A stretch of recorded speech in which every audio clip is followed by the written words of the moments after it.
Assalamualaikum warahmatullahi wabarakatuh. Perkenalkan, nama saya Siska Rini Dayanti, Stambuk A24117064.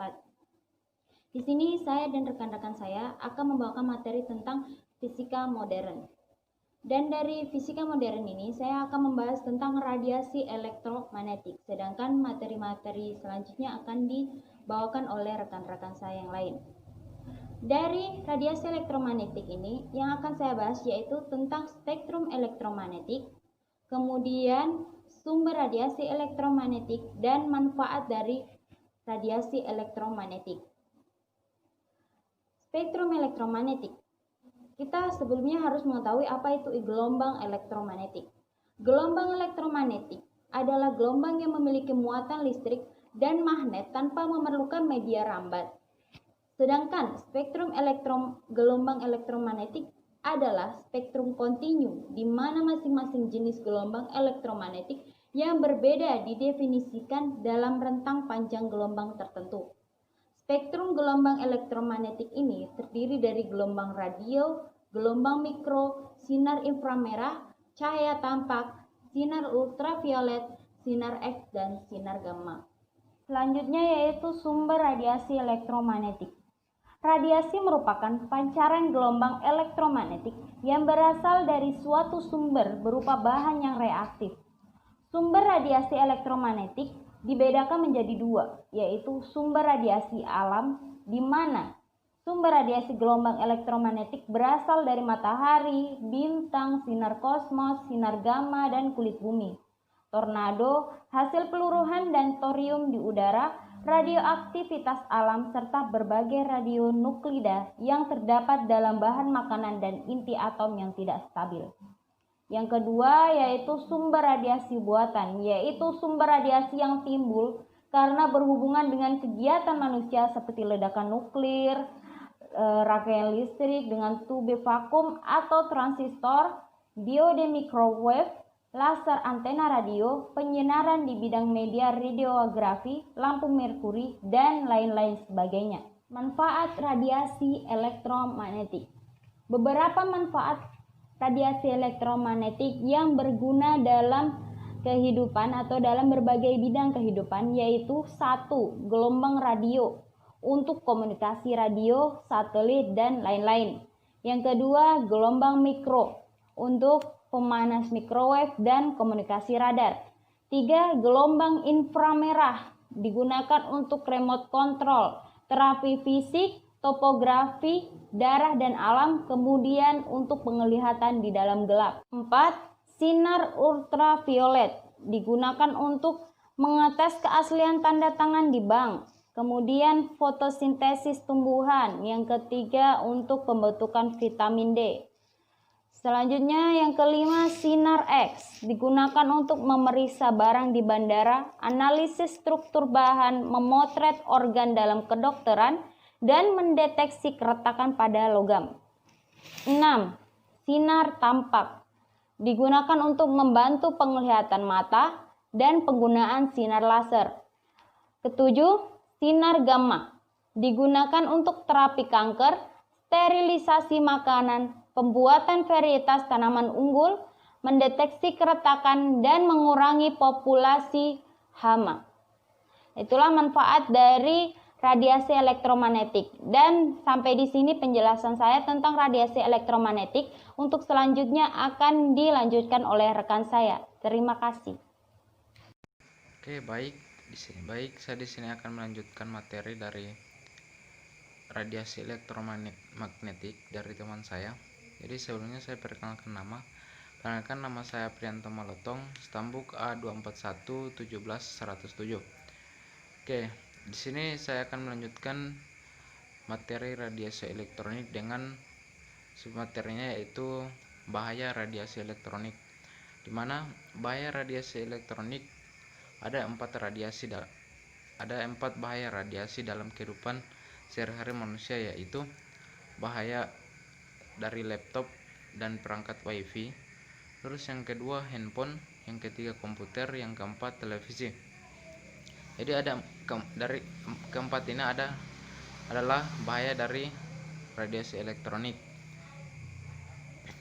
Selanjutnya Bahaya dari laptop dan perangkat WiFi, di mana perangkat ini ternyata selain memberikan manfaat yang sangat banyak juga membahayakan untuk kesehatan kita atau kesehatan manusia, yaitu diantaranya dapat menyebabkan nyeri kepala, insomnia, mual-mual, kerusakan kromosom, terus mengurangi konsentrasi, selanjutnya menurunkan memori otak dan memicu kanker. Jadi inilah beberapa bahaya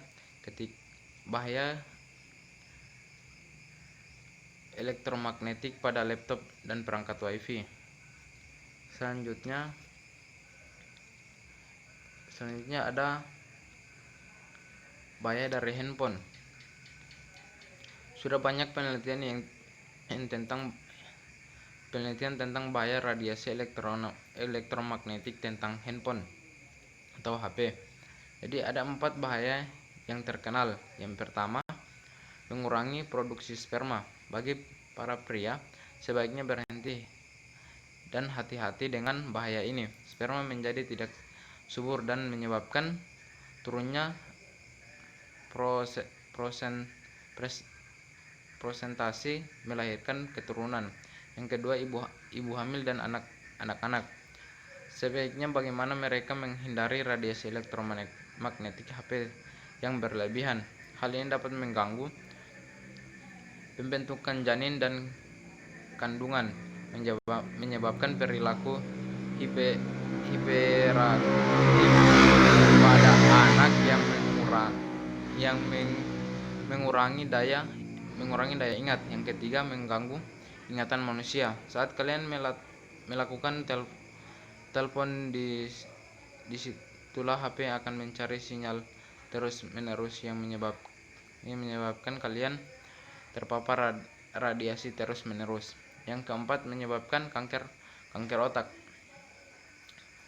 yaitu penggunaan ponsel jangka waktu lama dan kontinu dapat menyebabkan kanker otak. Yang selanjutnya yaitu komputer. Bahaya pada perangkat ini yaitu perangkat komputer juga sering kita gunakan dan menyebabkan berbagai bahaya yang akan timbul, antara lain yaitu rabun mata, rabun mata, katarak, dan epilepsi. Dari 3 bahaya ini kita dapat mengurangi atau mencegah dampak tersebut, yaitu dengan cara istirahat selama 5 menit untuk melihat lingkungan luar seperti pohon hijau atau objek yang jarak pandang cukup jauh setelah beraktivitas di depan komputer selama 50 menit. Yang kedua, menggunakan monitor LCD yang mengurangi paparan radiasi, yaitu kita dapat mengurangi cahaya monitor pada LCD kita. Yang ketiga itu atur jarak pandang Anda dengan monitor sekurang-kurangnya 40-60 cm. Yang selanjutnya, bahaya televisi. Televisi merupakan piranti yang sering digunakan sebagai tempat berkumpulnya dan bercengkrama bersama keluarga tercinta. Tanpa kita sadari, ternyata televisi juga memiliki dampak yang tidak baik bagi kesehatan, yaitu sinar biru yang dihasilkan oleh layar televisi dapat menimbulkan luka fotokimia pada retina matanya kita. Itulah 4 bahaya dari radiasi elektromagnetik. Selanjutnya kita masuk ke materi selanjutnya, yaitu tentang teori relativitas, di mana relativitas merupakan salah satu dari beberapa teori mengenai gerak yang dirancang untuk menjelaskan penyimpangan dari mekanika Newton yang ditimbulkan akibat gerak relatif yang sangat cepat. Teori relativitas muncul dari kebutuhan terhadap kerangka acuan, yaitu suatu patokan yang dapat digunakan ilmuwan untuk menganalisis hukum gerak.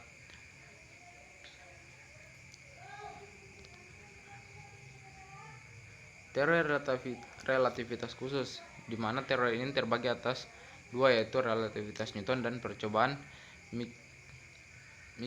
Michelson dan Morley. Pertama,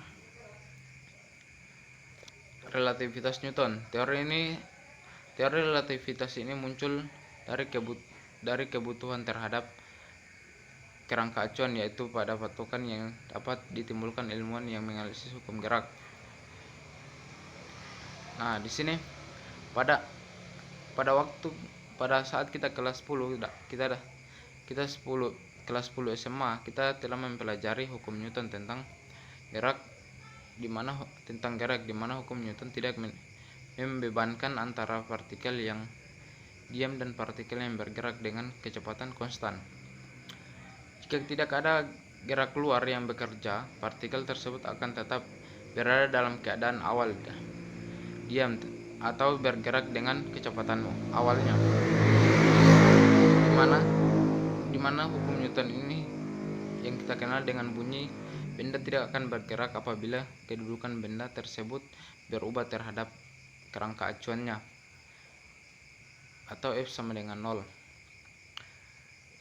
Nah, kerangka acuan ini di mana hukum Newton berlaku disebut kerangka acuan inersia. Jika kita memiliki dua kerangka acuan inersia yang bergerak dengan kecepatan konstan relatif terhadap yang lainnya, maka tidak dapat ditentukan bagaimana yang diam dan bagaimana yang bergerak, atau keduanya bergerak. Hal ini merupakan konsep relativitas Newton, menyebabkan gerak mutlak tidak dapat dideteksi.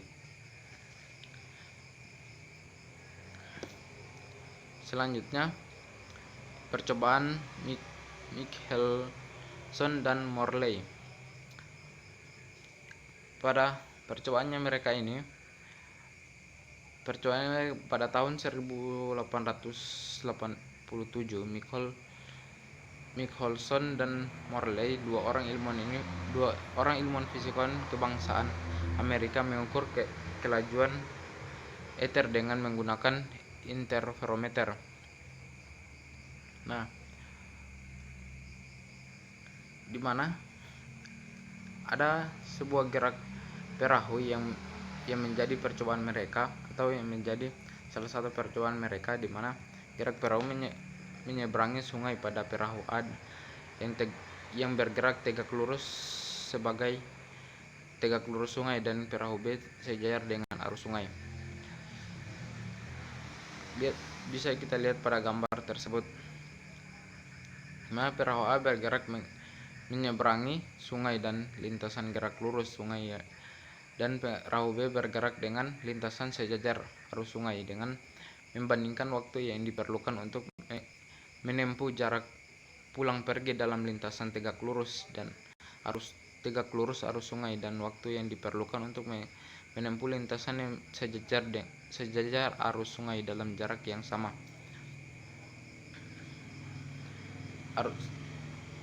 Yaitu seperti pada gambar di samping.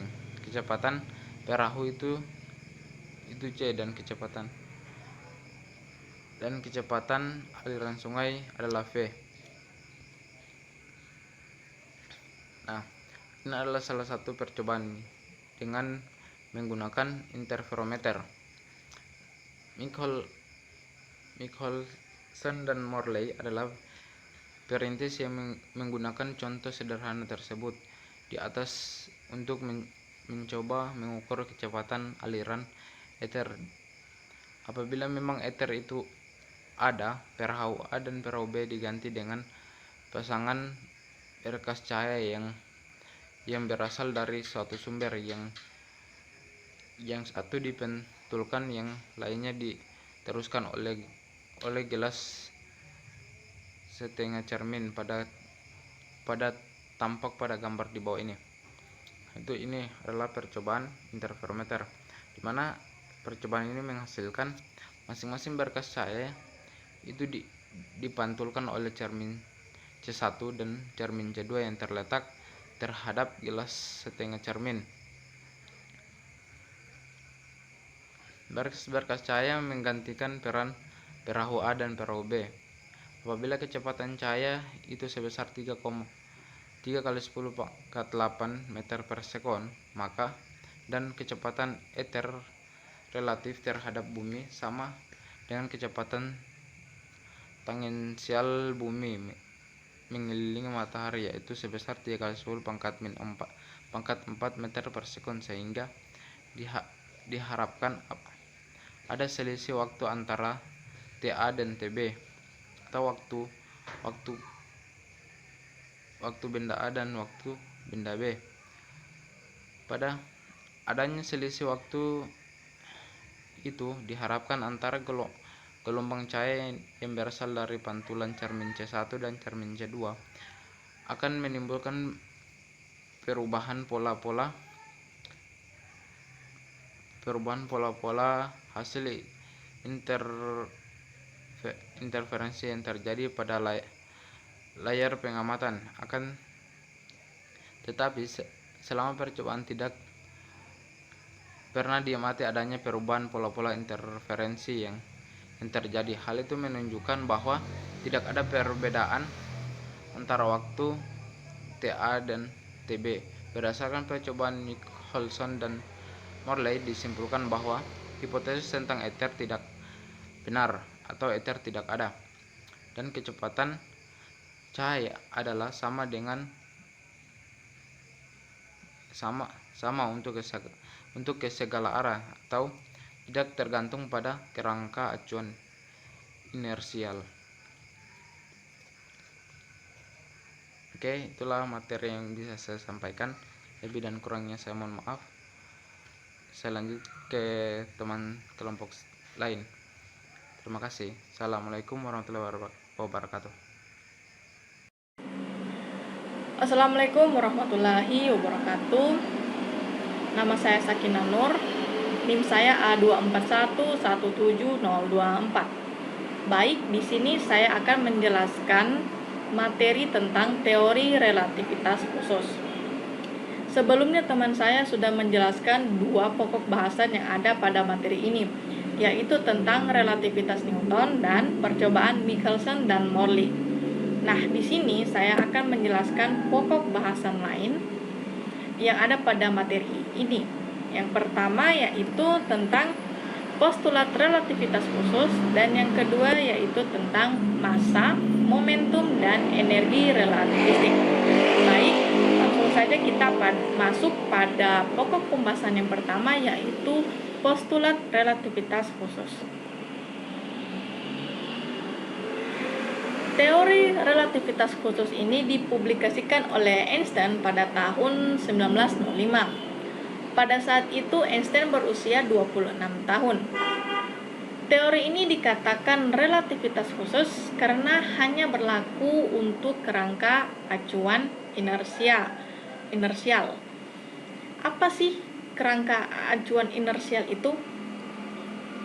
Kerangka acuan inersial adalah kerangka acuan yang bergerak dengan kecepatan konstan terhadap kerangka acuan lain. Teori relativitas khusus ini terdiri dari dua postulat. Ada yang tahu apa itu postulat? Menurut Kamus Besar Bahasa Indonesia, postulat adalah asumsi yang menjadi pangkal dalil, atau bisa kita katakan anggapan dasar yang dianggap benar tanpa membuktikannya. Jadi, teori relativitas khusus ini mengacu pada dua postulat yang dikemukakan oleh Einstein, di mana postulat pertamanya itu berbunyi, hukum-hukum fisika memiliki bentuk yang sama pada semua kerangka acuan yang bergerak dengan kecepatan tetap. Postulat pertama ini didasarkan pada tidak adanya kerangka acuan umum diam yang mutlak, sehingga tidak dapat ditentukan mana yang dalam keadaan diam dan mana yang dalam keadaan bergerak. Misalnya kita ambil contoh seseorang yang berada di dalam pesawat yang kita yang kita beri inisial A dan seseorang yang ada di permukaan bumi kita beri inisial B. Dari sudut pandang A, pesawat yang ditumpanginya itu diam di suatu tempat dan bumilah yang bergerak. Tetapi dari sudut pandang si B, bumi tempat dia berpijak itu diam. Sedangkan pesawat yang di dalamnya itu ada si A, itulah yang bergerak. Selanjutnya, postulat kedua Einstein itu berbunyi, cepat rambat cahaya di dalam ruang hampa ke segala arah adalah sama untuk semua pengamat, tidak tergantung pada gerak sumber cahaya maupun pengamat. Postulat kedua ini menyatakan bahwa kecepatan cahaya yang disimbolkan dengan C itu konstan, tidak bergantung pada pengamat yang mengukur dari kerangka acuan inersial. Segala pengukuran harus dibandingkan dengan kecepatan cahaya dan tidak ada kecepatan yang melebihi atau lebih besar dari kecepatan cahaya. Adapun dampak dari adanya teori relativitas khusus ini ada beberapa, diantaranya terjadi fenomena massa relativistik, fenomena momentum relativistik, dan fenomena energi relativistik. Baik, saya akan jelaskan satu persatu. Yang pertama itu yaitu massa relativistik. Berdasarkan pada teori relativitas khusus, massa benda yang bergerak akan lebih besar daripada massa yang diam. Untuk persamaannya dapat dituliskan sebagai berikut. M sama dengan M0 dibagi dengan akar 1 dikurangi V kuadrat per C kuadrat, di mana M itu adalah massa relatif atau massa benda yang bergerak, M0 itu massa benda yang diam, V adalah kecepatan benda, dan C adalah kecepatan cahaya. Persamaan ini dapat dituliskan kembali menjadi M sama dengan gamma M0, di mana gamma itu adalah tetapan transformasi Lorentz. Yang kedua yaitu momentum relativistik. Setiap benda yang memiliki massa dan kecepatan pasti memiliki momentum. Jika kita gunakan persamaan massa relativistik yang tadi pada persamaan momentum, akan menghasilkan persamaan baru, yaitu persamaan momentum relativistik. Adapun persamaannya dapat dituliskan sebagai berikut.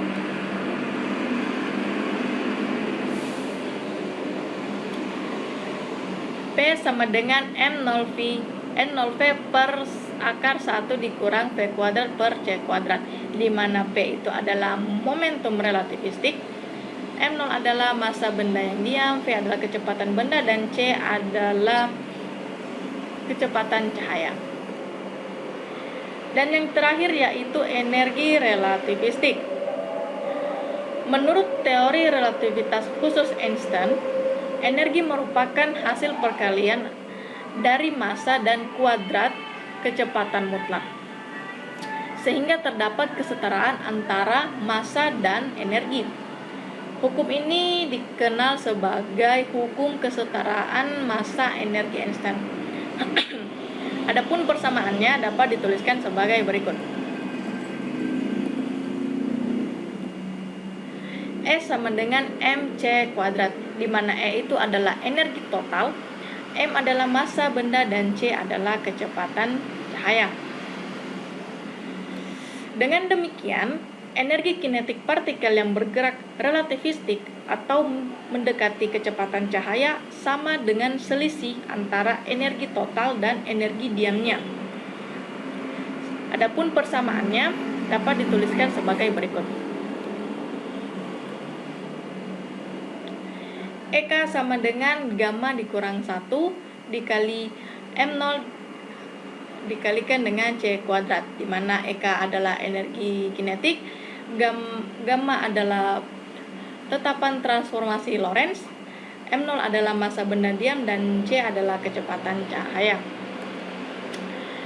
Sekian penjelasan dari saya mengenai teori relativitas khusus. Untuk materi selanjutnya akan dijelaskan oleh teman saya. Terima kasih. Bismillahirrahmanirrahim. Assalamualaikum warahmatullahi wabarakatuh. Perkenalkan, nama saya Zaitun, stambuk A24171028. Di sini saya perwakilan dari kelompok 6 akan membawakan materi tentang konsep dan fenomena kuantum.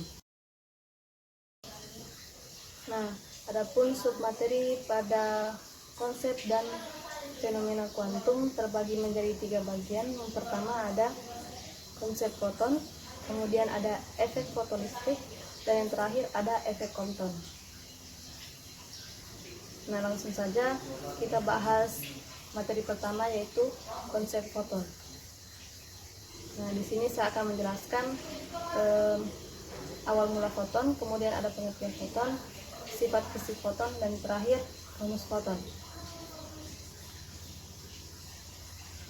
Awal mula foton. Foton awalnya dinamakan sebagai kuantum cahaya oleh Albert Einstein.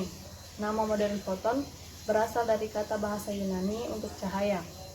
Kemudian ditransliterasi sebagai phos dan ditemukan oleh ilmuwan fisik Gilbert and Lewis yang menerbitkan teori spekulatif yang menyebutkan foton sebagai tidak dapat diciptakan atau dimusnahkan. Meskipun teori Lewis ini tidak dapat diterima karena bertentangan dengan hasil banyak percobaan, nama barunya ini foton segera diadopsi oleh kebanyakan fisikawan.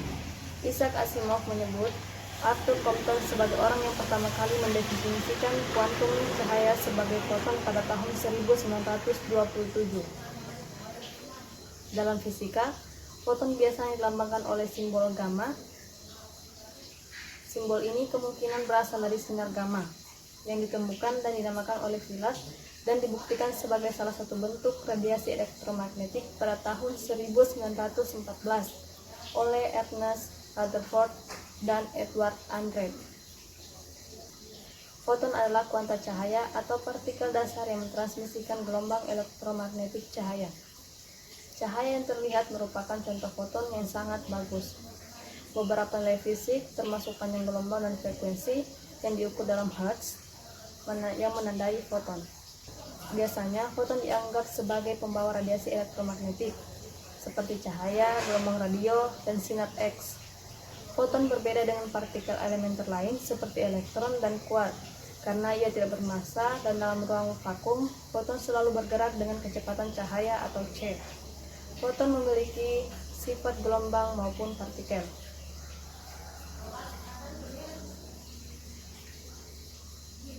Sifat fisik foton.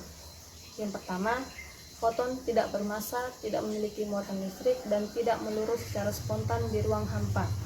Sebuah foton memiliki 2 keadaan polarisasi yang dimungkinkan dan dapat dideskripsikan dengan 3 parameter kontinu, yaitu komponen-komponen vektor gelombang yang menentukan panjang gelombangnya atau lambda dan arah perambatannya.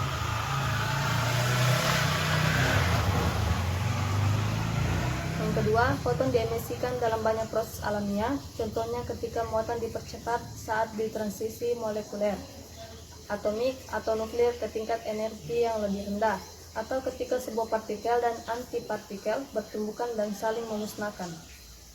Foton diserap dalam proses dengan waktu mundur yang berkaitan dengan yang sudah disebut di atas, contohnya dalam produksi pasangan partikel-antipartikel atau dalam transisi molekuler, atomik atau nuklir ke tingkat energi yang lebih tinggi.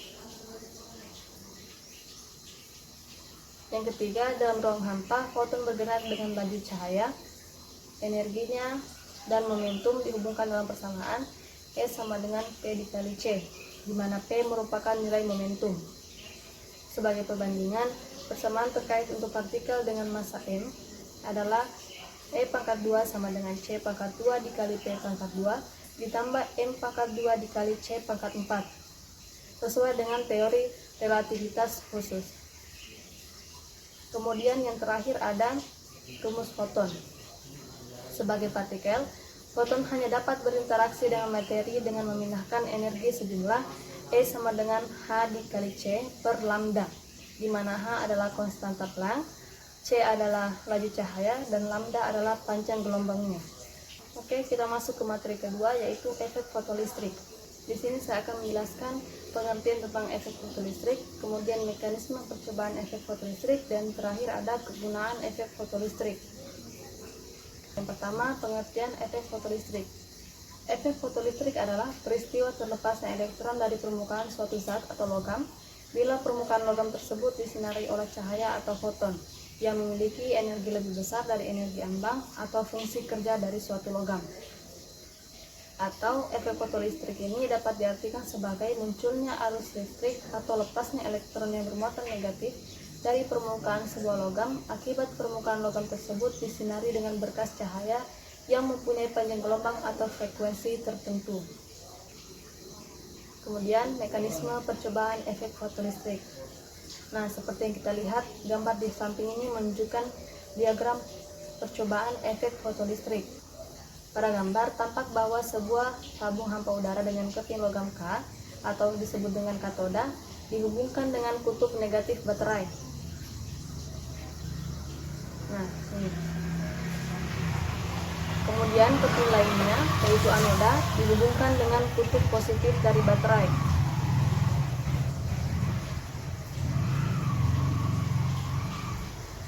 Pada percobaan efek fotolistrik, ketika tabung ditempatkan di tempat gelap, jarum amperemeter menunjukkan angka 0.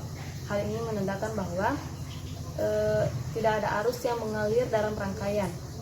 Akan tetapi, ketika cahaya monokromatik dengan panjang gelombang tertentu menyinari keping K atau keping katoda,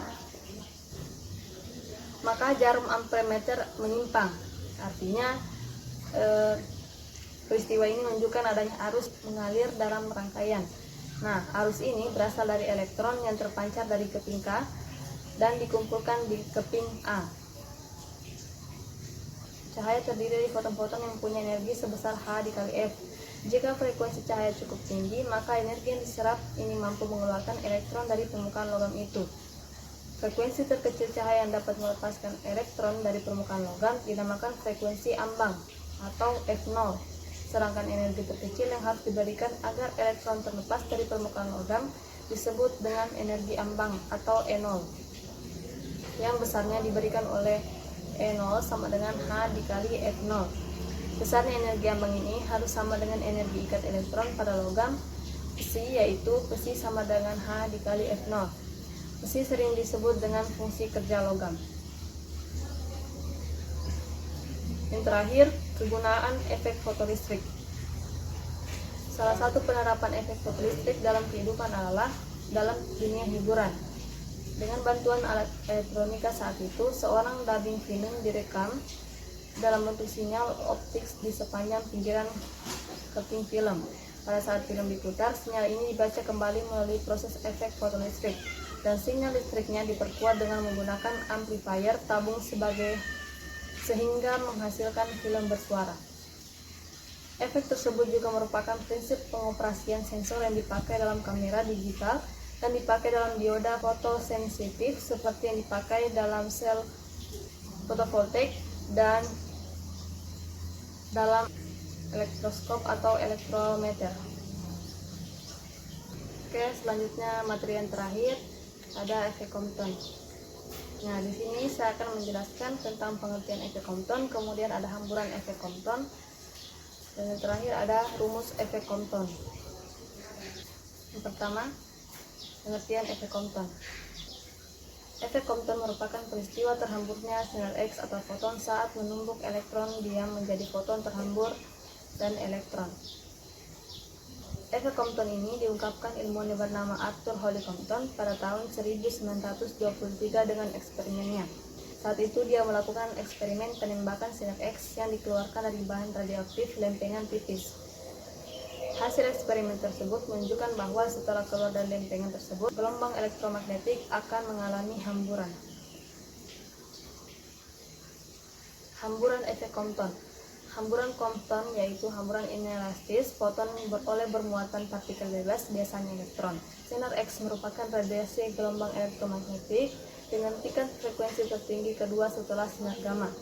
Ketika sinar X mengenai target karbon, maka sinar X tersebut akan terhambur dengan sudut hambur besi, lalu hamburan tersebut akan ditangkap oleh detektor untuk dianalisis hasilnya. Compton mengukur panjang gelombang dan intensitas sinar X yang terhambur dari berbagai arah dengan menempatkan beberapa detektor. Hasil percobaan Compton menunjukkan bahwa panjang gelombang hamburan sinar X lebih besar dibandingkan panjang gelombang awal yang ditembakkan. Hal ini tentu bertentangan dengan teori gelombang klasik. Untuk menjelaskan dengan adanya fenomena tersebut, Compton menganggap bahwa foton merupakan materi yang dapat memindahkan momentum dan energi. Sebagai materi, foton memiliki momentum dan berlaku hukum kekekalan momentum di dalamnya. Rumus efek Compton. Dengan persamaan kesetaraan energi massa dari Einstein diperoleh perumusan sebagai berikut. E sama dengan mc kuadrat. E sama dengan mc dikali c sama dengan p dikali c.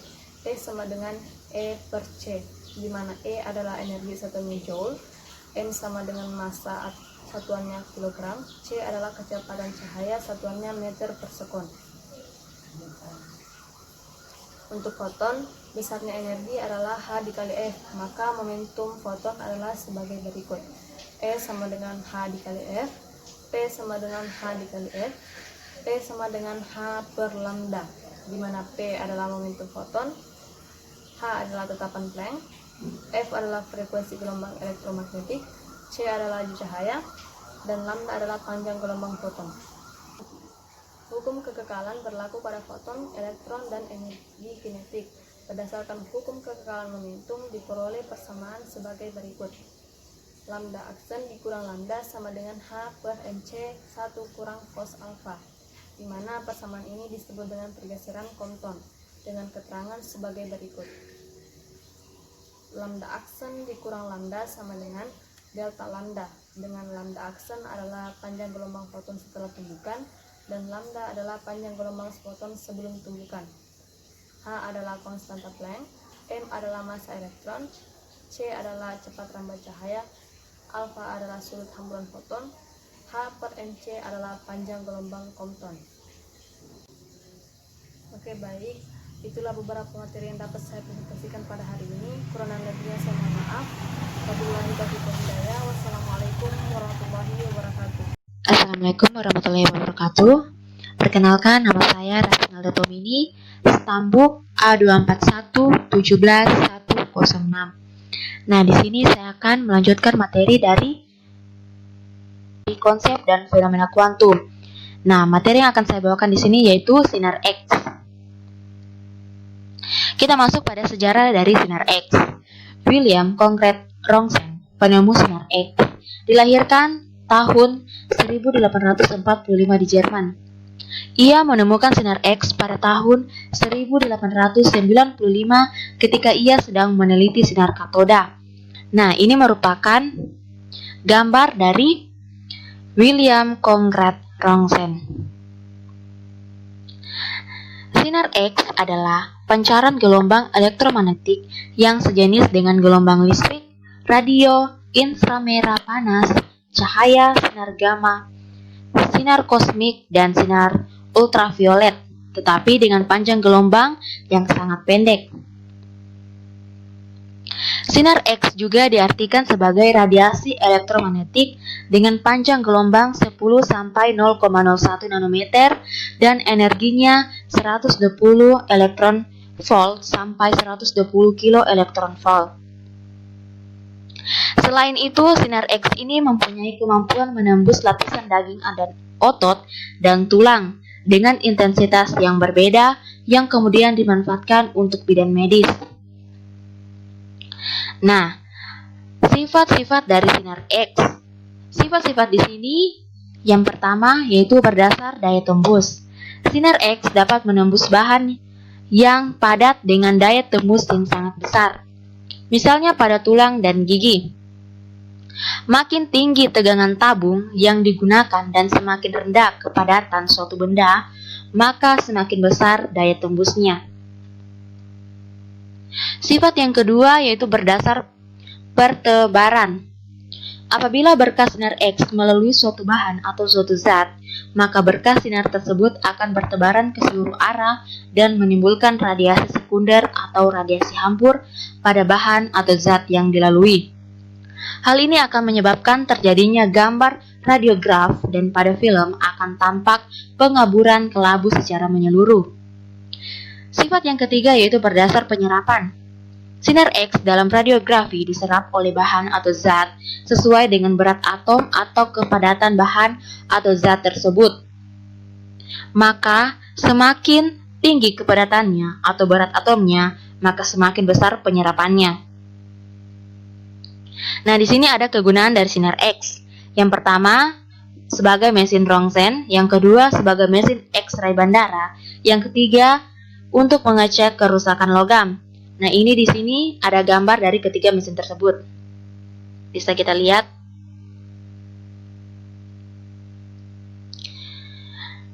Nah, ternyata pada sinar X mempunyai kerugian.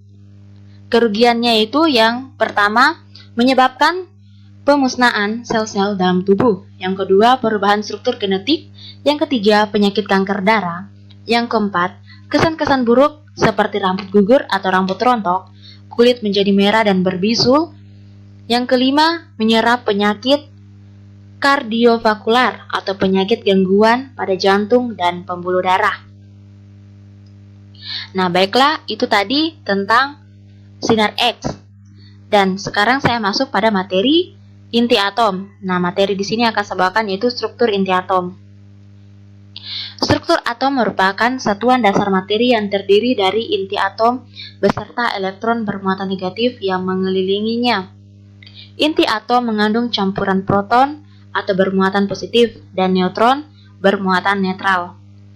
Elektron-elektron pada suatu atom terikat pada inti atom oleh gaya elektromagnetik. Nah, di sini kita bisa melihat ada model-model atom. Yang pertama, ada model atom menurut dengan John Dalton, di mana ciri-cirinya itu yang pertama, atom adalah bagian terkecil suatu unsur. Yang kedua, atom tidak dapat diciptakan, dimusnahkan, terbagi, diubah menjadi zat lain. Yang ketiga, atom-atom suatu unsur adalah sama dalam segala hal tetapi berbeda dengan atom-atom unsur lain. Nah, ada yang kedua yaitu model atom menurut Thomson. Cirinya yang pertama, atom merupakan suatu bola bermuatan positif dan di dalamnya tersebar elektron. Yang kedua, elektron seperti kismis. Yang ketiga, jumlah muatan positif sama dengan muatan negatif sehingga atom bersifat netral. Nah, bisa kita lihat di sini ada gambar dari model atom Thomson. Ya, yang ketiga ada model atom Rutherford. Ada 3 ciri. Yang pertama, atom terdiri dari inti atom yang sangat kecil dengan muatan positif yang masanya merupakan massa atom tersebut. Yang kedua, elektron-elektron dalam atom bergerak mengelilingi inti tersebut. Yang ketiga, banyaknya elektron dalam atom sama dengan banyaknya proton dalam inti dan ini sesuai dengan nomor atomnya. Nah, bisa kita lihat ini adalah gambar dari model atom Rutherford. Baiklah, kita masuk pada kulit atom. Nah, di sini ada gambar-gambar. Nah, yang paling tengah ini yang berwarna oranye ini merupakan dari inti atom. Lingkaran yang kedua ini itu merupakan kulit pertama. Kulit pertama dari atom. Nah, kulit pertama atom ini dia itu ada 2 elektron. Kemudian lingkaran yang ketiga ini merupakan kulit kedua. Nah, kulit kedua ini dia ada 8 elektron. Kemudian, kulit yang terakhir ini, yang besar ini adalah kulit ketiga. Nah, kulit ketiga sini dia sebanyak 18 elektron. Baiklah, sekian materi dari struktur inti atom. Selanjutnya, materi akan dibawakan oleh teman saya. Assalamualaikum warahmatullahi wabarakatuh. Perkenalkan, nama saya Andi Nur Kamila, Stambuk A2411700. Baiklah, pada kali ini saya akan melanjutkan materi dari inti atom. Materi yang akan saya bawakan yaitu reaksi inti dan radioaktivitas. Pertama-tama, saya akan menjelaskan terlebih dahulu mengenai reaksi inti. Reaksi inti adalah tumbukan antara partikel berenergi tinggi dan inti mengubah struktur inti menjadi inti baru yang berbeda dengan inti semula yang dinamakan reaksi inti. Secara skematik, reaksi inti dapat digambarkan di bawah ini, di mana proyektil atau peluru ditambah inti sasaran atau target, maka menjadi inti hasil atau produk ditambah partikel yang diamati. Kemudian akan menjadi energi. Kemudian rumus energi pada reaksi inti, di mana A ditambah X menjadi Y ditambah B ditambah Q, di mana Q adalah energi reaksi. Hukum kekekalan energi menyatakan bahwa energi sebelum reaksi sama dengan energi sesudah reaksi. Energi sebelum reaksi sama dengan energi sesudah reaksi. Energi reaktan sama dengan energi produk ditambah energi reaksi. Energi reaksi sama dengan energi reaktan dikurang energi produk. Kemudian Q sama dengan buka kurung MA ditambah MX balas kurung dikurang MY ditambah MB balas kurung dikali 931 mega elektron valensi per Jika Q lebih besar dari 0, maka terdapat energi yang dibebaskan atau reaksi eksotermik. Jika Q lebih kecil dari 0, maka terdapat energi yang diserap atau reaksi endotermik. Kemudian reaksi fisi. Reaksi fisi yaitu reaksi pembelahan inti atom berat menjadi dua inti atom lain yang lebih ringan dan disertai timbulnya energi yang sangat besar. Kemudian reaktor atom fisi dapat diklasifikasikan sebagai berikut, di mana pertama yaitu reaktor termal neutron-neutron yang dihasilkan memiliki energi yang hampir sama dengan energi partikel-partikel gas pada suhu normal. Yang kedua, reaktor cepat atau fast reaktor, di mana neutron-neutron yang menghasilkan fisi memiliki energi yang lebih besar. Kemudian reaksi fusi atau reaksi penggabungan inti. Syarat terjadinya reaksi fusi yaitu yang pertama, reaksi fusi harus digerakkan dengan kelajuan sangat tinggi yang memerlukan energi kinetik yang sangat tinggi, di mana suhu yang sangat tinggi pula. Kemudian reaksi fusi menimbulkan suhu yang sangat tinggi disebut reaksi termonuklir. Kemudian reaktor fusi nuklir terdapat dua syarat untuk mengendalikan fusi. Yang pertama, suhu harus sangat tinggi. Pada suatu suhu tertentu disebut suhu pembakaran, di mana proses fusi akan berlangsung dengan sendirinya. Kemudian yang kedua, pada suhu sangat tinggi, semua atom terionisasi habis membentuk suatu plasma atau sejenis gas yang disusun oleh partikel-partikel bermuatan seperti hidrogen dan elektron. Kemudian keunggulan dan keamanan reaksi fusi. Reaksi fusi memiliki keunggulan pada pengaturan laju reaksi. Bahan bakar fusi nuklir tersedia hampir tanpa batas dan murah. Kemudian ITER sebagai sumber pembangkit energi tanpa batas, aman dan ramah lingkungan kemudian dapat tercapai. Kemudian materi kedua yang akan saya bawakan yaitu radioaktivitas. Radioaktivitas terlebih dahulu saya jelaskan terdapat dua gejala. Yang pertama, gejala fluorescence adalah gejala suatu benda dapat memancarkan cahaya yang berbeda ketika menerima cahaya dari luar atau menerima tembakan dari aliran partikel. Yang kedua, gejala phosphorescence adalah gejala suatu benda di mana dapat memancarkan cahaya beberapa selang waktu, kemudian setelah benda itu menerima cahaya dari luar. Kemudian di mana pemancaran sinar tembus atau sinar radioaktif secara spontan oleh inti-inti stabil, misalnya inti uranium, dinamakan yaitu radioaktivitas.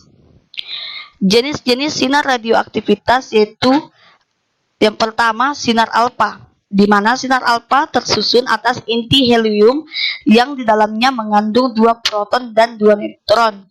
Kemudian ditemukan pada tahun 1903 oleh Ernest Rutherford pada tahun 1871 sampai 1973 yang muatannya positif sehingga bisa membelok ke arah kutub negatif dalam medan positif.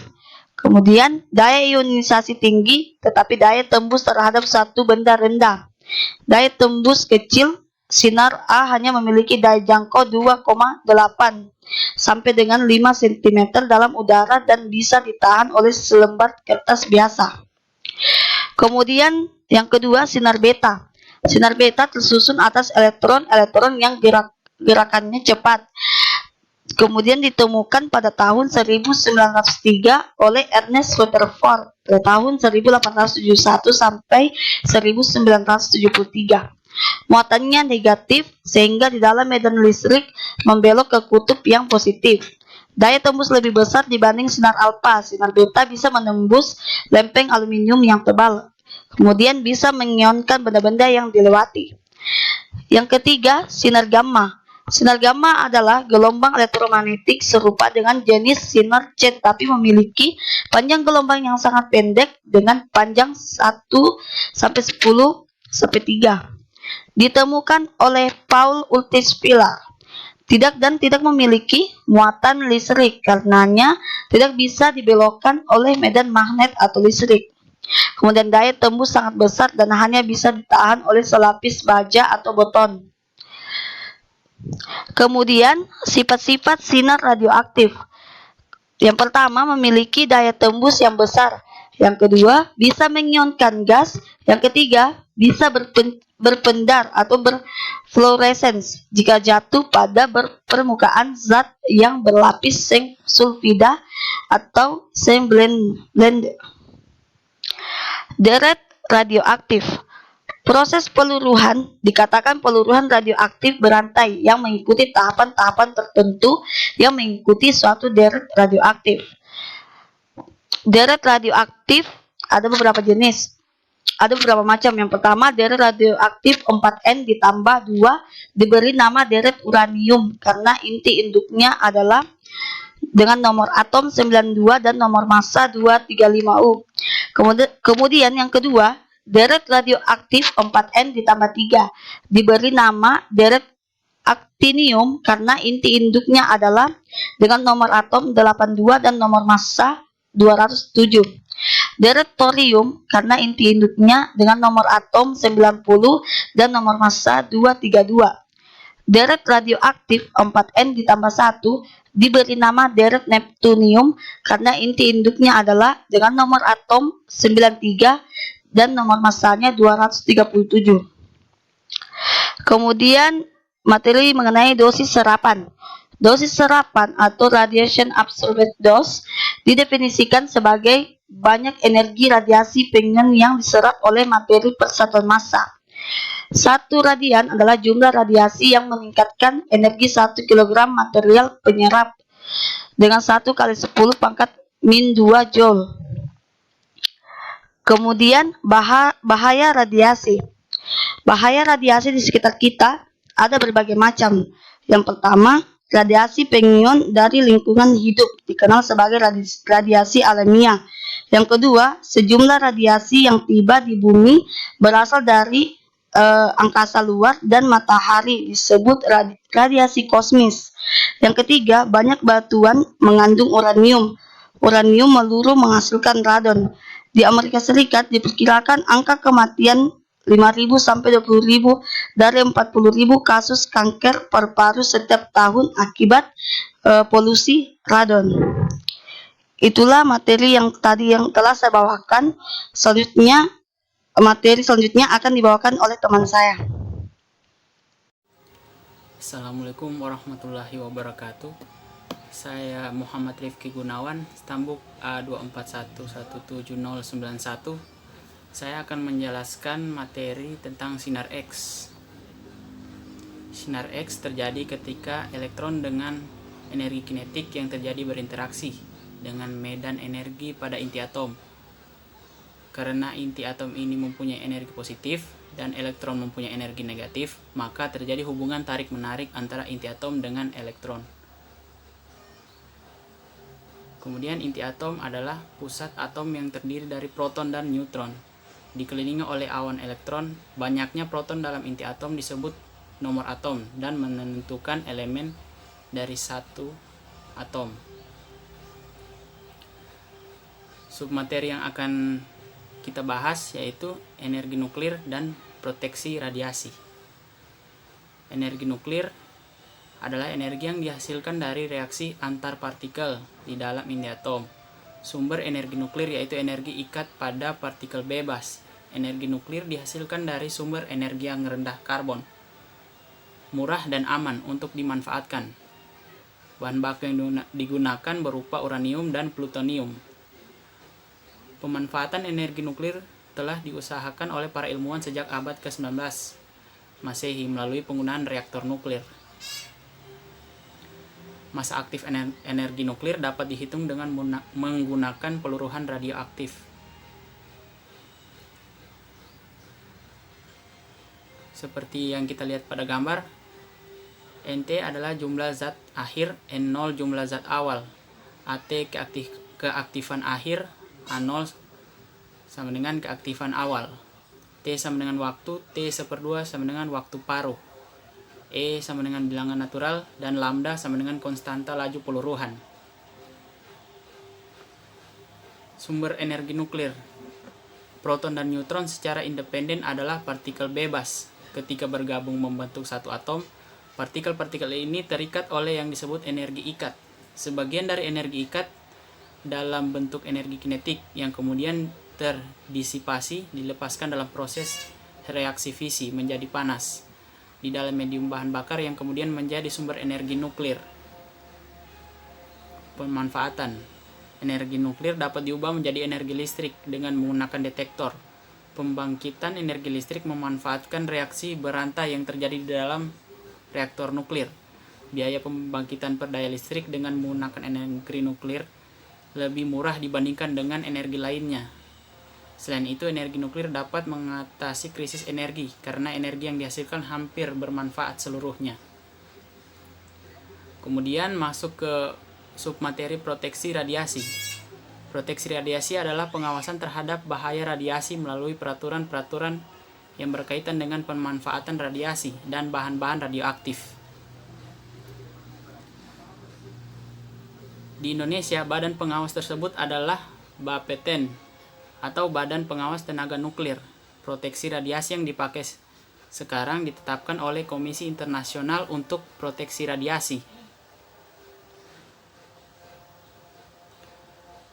International Commission of Radiology Protection atau yang disingkat dengan ICRP dalam suatu pernyataan yang mengatur pembatasan dosis radiasi yang intinya sebagai berikut. Suatu kegiatan tidak akan dilakukan kecuali mempunyai keuntungan yang positif dibandingkan dengan resiko yang dikenal sebagai atas justifikasi. Paparan radiasi diusahakan pada tingkat serendah mungkin yang bisa dicapai, as low as reasonably achievable atau disingkat dengan ALARA, dengan mempertimbangkan faktor ekonomi dan sosial yang dikenal sebagai asas optimasi.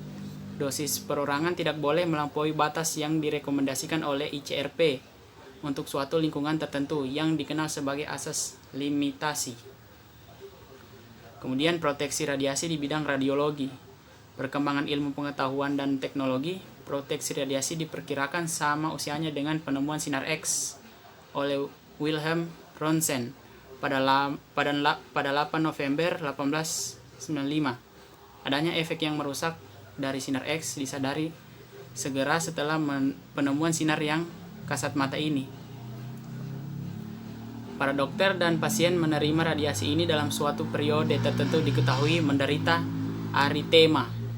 Dalam perkembangan lebih lanjut, diketahui pula bahwa semua radiasi pengion dapat menyebabkan terjadinya efek yang merusak pada organ tubuh. Namun karena manfaat radiasi pengion jauh lebih besar daripada resikonya, saat ini prosedur radiologi diagnostik telah diterima sebagai bagian dari prosedur klinis.